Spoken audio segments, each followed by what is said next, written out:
Chers collègues, la parole est à Monsieur Jacques Moignard pour le groupe radical, républicain, démocrate et progressiste.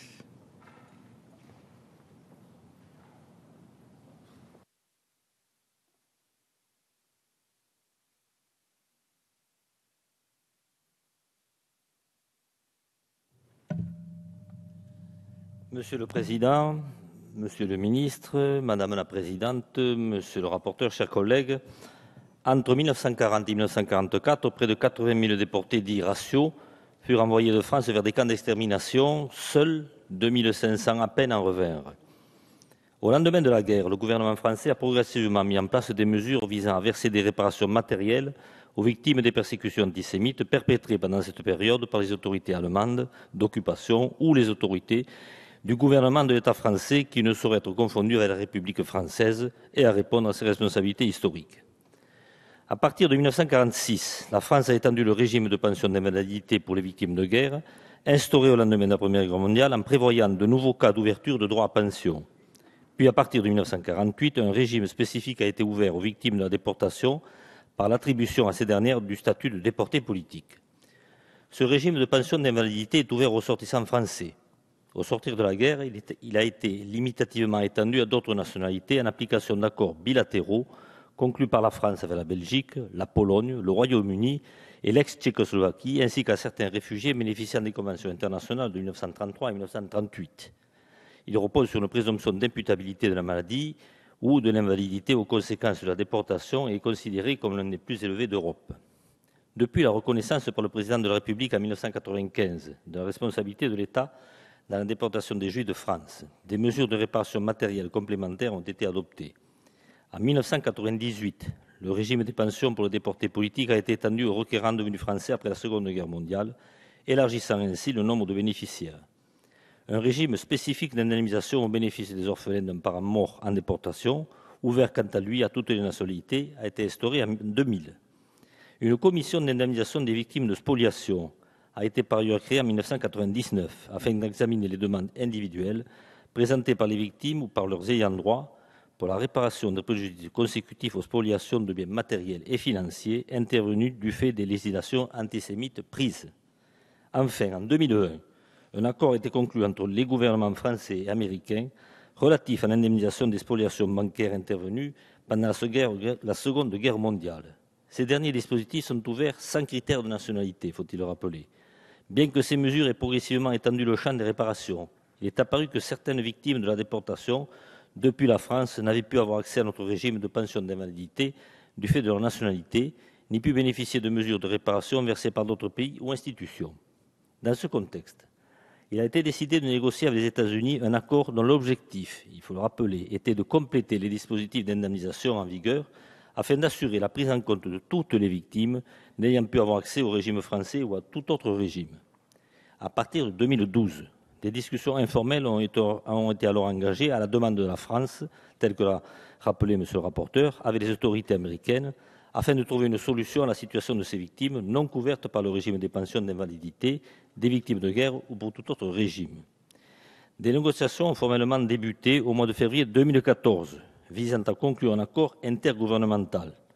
Les négociations ont eu lieu à un rythme soutenu et serein, il faut le faire remarquer.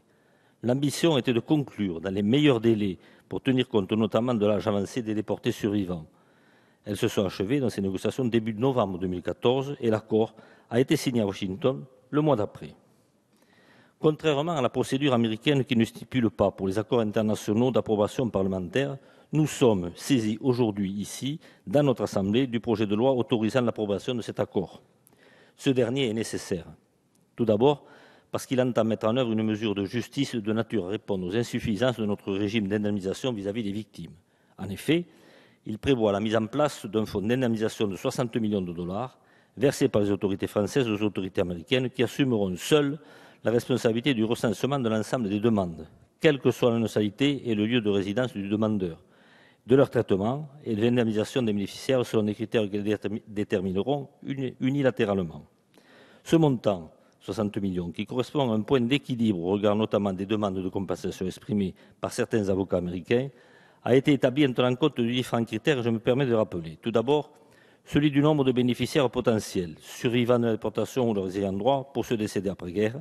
Il est estimé à quelques milliers à ce stade et ne sera exactement connu qu'après une procédure de recensement engagée par les autorités américaines.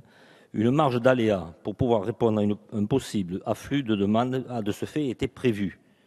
Il est clairement établi que ce fonds ne saurait être réabondé par les autorités françaises, l'accord stipulant en effet que ce paiement constitue le moyen définitif de répondre à toute demande.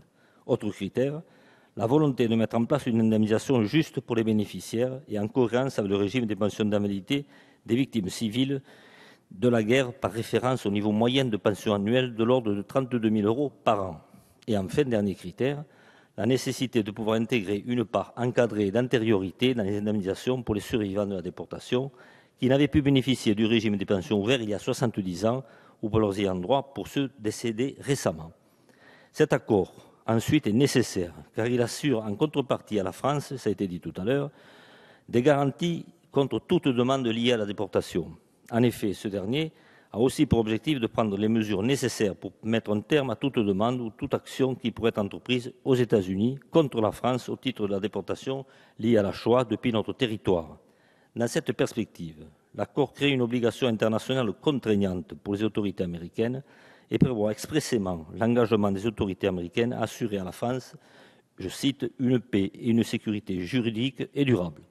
À ce titre, le champ d'application de l'accord inclut les entreprises ou entités publiques françaises, quel que soit leur statut juridique, qui pourraient être mis en cause directement ou indirectement au titre de la déportation, comme cela peut être le cas, par exemple, ça a été cité tout à l'heure, de la SNCF aux États-Unis. En effet, des projets de loi ont été régulièrement introduits au Congrès américain pour permettre aux juridictions américaines de poursuivre toute entreprise ayant joué un rôle dans le transport des victimes de la déportation, faisant ainsi craindre le développement d'un contentieux majeur, notamment pour la SNCF, puisqu'elle a été citée. Le gouvernement des États-Unis s'engage ainsi, par conséquent, à prendre toutes mesures nécessaires contre les initiatives juridiques ou législatives au niveau fédéral, des États ou des autorités locales qui mettraient en cause l'immunité de juridiction dont bénéficie la France et ses démembrements ou qui viendraient contredire l'esprit ou la lettre de l'accord.